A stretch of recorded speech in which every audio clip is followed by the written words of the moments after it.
You ask Tiger to solve. This deals with linear equations with one unknown.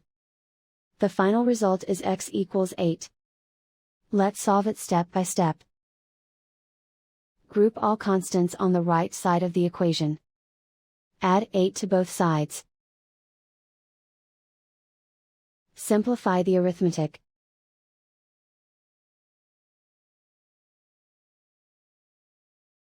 Isolate the x. Divide both sides by 4.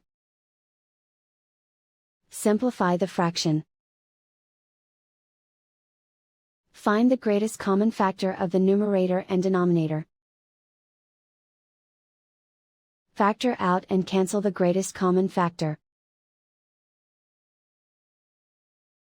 And so the final result is x equals 8.